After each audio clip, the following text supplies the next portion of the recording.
All right, so today we're diving deep, really deep, into the life of someone extraordinary. I mean, someone whose story, when you really get into it, is just, well, it's full of these twists and turns, these amazing highs and some really difficult lows.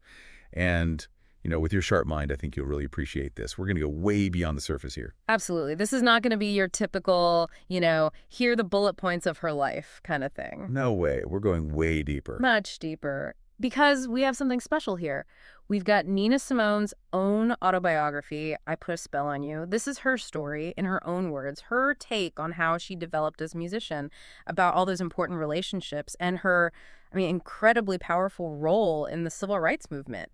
We're talking about getting to the core of what made her, well, Nina Simone. That's exactly it. We want to understand those, maybe even hidden forces that really shaped her character, and that whole world that she moved through. It's complex. Oh, for sure. So where do we even begin with someone like Nina Simone? Well, I think we have to start back in Tryon, North Carolina, where she was born. Makes sense. It's fascinating because her early life, it actually lays this really strong foundation. See, her father, John Devine Wayman, he was this incredibly resourceful, entrepreneurial guy. He had his hands in all sorts of businesses, a barbershop, a dry cleaning service, even a trucking business. He was a real self-made man, earned respect from both Black and white communities.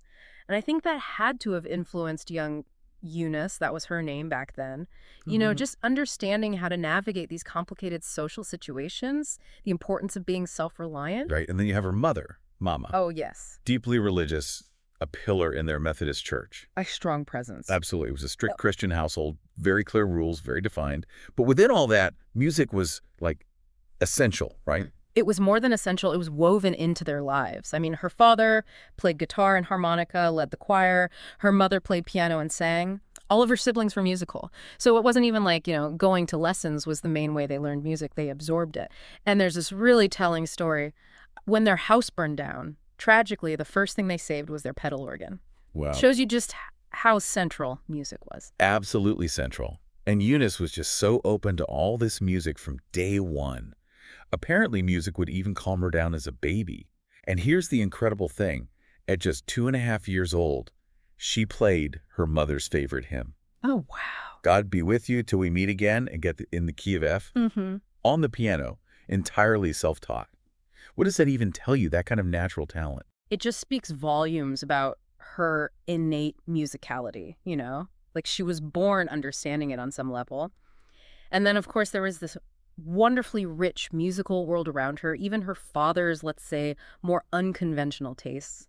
He loved the Darktown Strutters Ball, would have her play it when her mom wasn't around. He even had this special whistle he'd use to signal her to quickly switch back to a hymn if Mama was coming. Really? Oh, yeah. And these little moments, I think they probably played a role in her ability to later on shift between all these different musical styles. It's incredible how those little, almost secret moments can shape a person.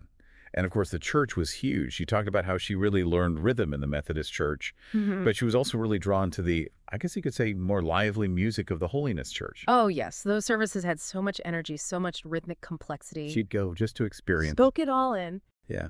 And then you layer on the formal music education that started, those piano lessons, opening up this whole world of classical music. But before we get there, her older sister, Lucille, seems to have played a really important role, especially as their mother got more and more involved with the church. Oh, absolutely. Lucille really stepped in, guiding her sister on all sorts of things outside of music, being supportive. And it's kind of touching. Nina felt that sometimes she wasn't very kind to Lucille because she wished it was their mother teaching her these things. But their bond was definitely strong, and when Lucille got married and moved out, Nina felt that loss deeply. And then comes this really key figure, Mrs. Muriel Masinovich, her piano teacher. This relationship, it just seems to have been life-changing, not just for her musical skills, but in opening up a whole new world, this world of art and culture. You're right, it was transformative. Mrs. Masinovich recognized Eunice's talent immediately. Even her home was a revelation, a beautiful, spacious house with a concert grand piano right at the center.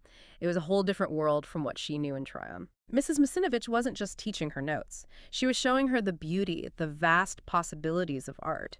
And this mentorship, it really ignited Nina's ambition, that dedication to classical music. Which takes us to this, Really crucial moment, but also a deeply disappointing one. Her rejection from the Curtis Institute of Music. Oh, that was devastating. It was. I mean, this was after years of dedicated study, of truly believing that this was her path. What do we make of that rejection? It was a huge blow. It felt like a betrayal of everything she'd worked for, of the hopes and promises, not just hers, but everyone who believed in her. It shook her confidence and really it changed the course of her life. Instead of pursuing that classical concert pianist career, she ended up playing popular music in Atlantic City clubs just to make ends meet. And it's in those clubs, in that smoky atmosphere, the Midtown Bar and Grill, playing those incredibly long sets, that the Nina Simone we know starts to emerge. She begins to blend all these influences, the classical training, the gospel, those catchy popular tunes, into something completely her own. And it's amazing, isn't it, how limitations can lead to such creativity. Playing for hours in a bar, she had to be versatile. It couldn't be just classical pieces. She had to adapt, she had to connect with that audience. And in doing so, she found her voice, a unique sound that really defied categorization. This is also when she takes on the stage name Nina Simone. Right, a whole new persona. Exactly. And then she starts to connect with other musicians. Al Shackman, in particular, seems to have been a really important collaborator early on. What was so special about that partnership? They had an incredible musical connection. I mean, she described it as being like one instrument split in two.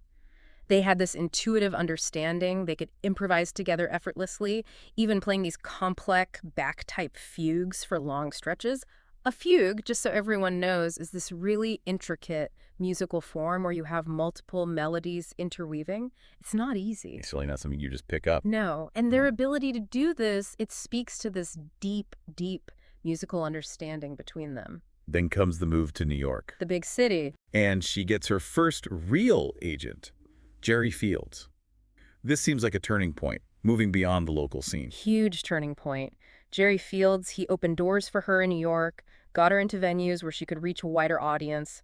He recognized her talent, knew she deserved more.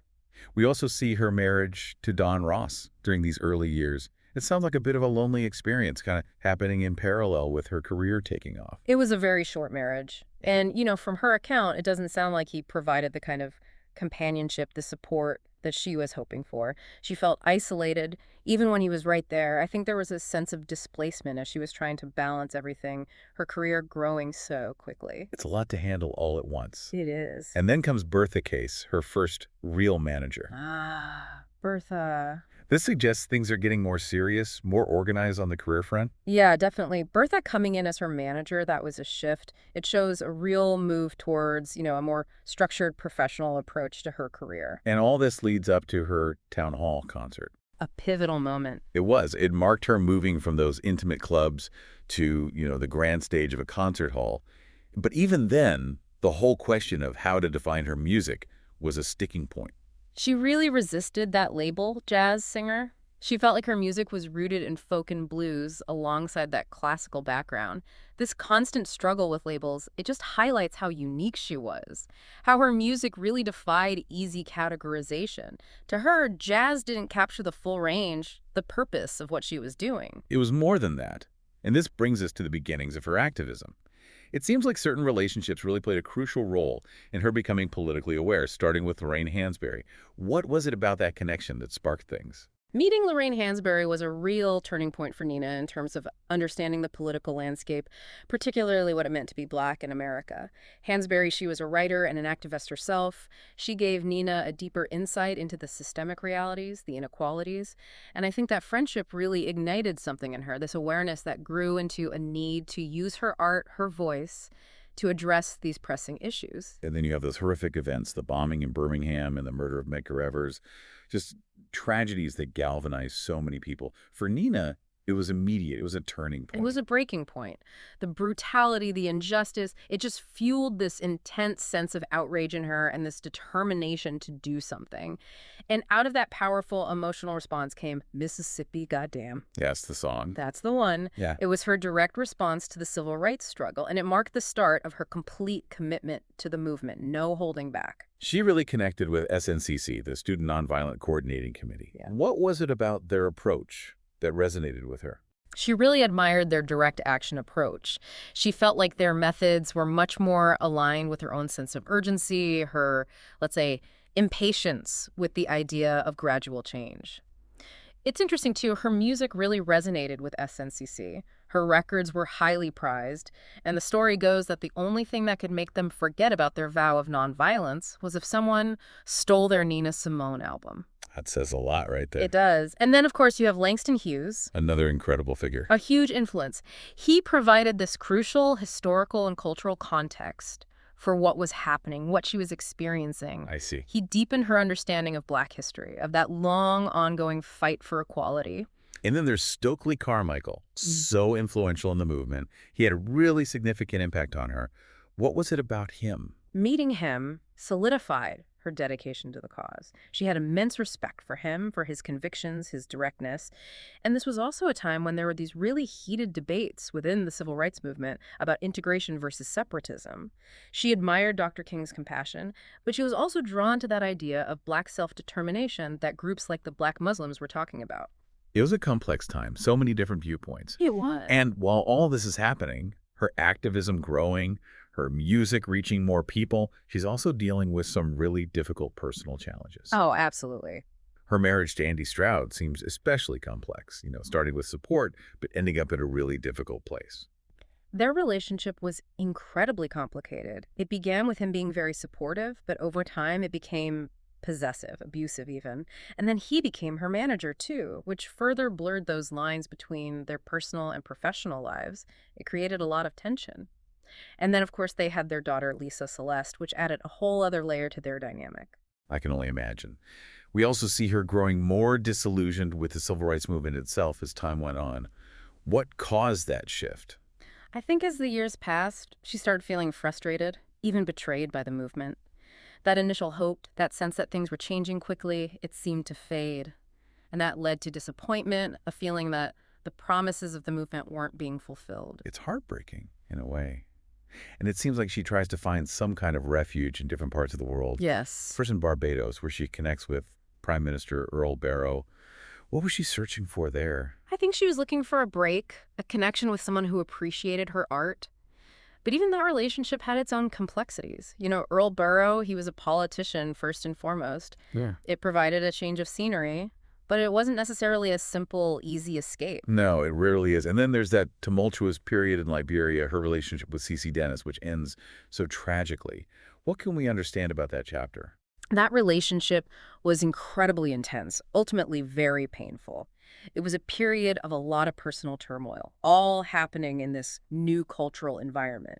And his death was a profound loss that stayed with her. And through all this, she's dealing with financial and legal troubles, It was a constant struggle. stemming in part from her marriage to Andy and just the nature of the music industry, how it can be exploitative. It can be brutal. There were even tax avoidance charges. Yeah. What led to all of this? I think navigating that world, the music industry, as a Black woman, it was incredibly difficult. And early on, she wasn't very business savvy. And that, combined with her relationship with Andy, who was managing her money, it led to some serious financial mismanagement and legal issues, including those problems with the IRS. That's never good.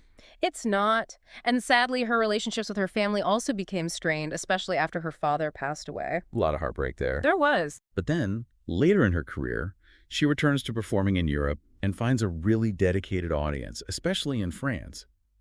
What was it about the European audiences that connected with her?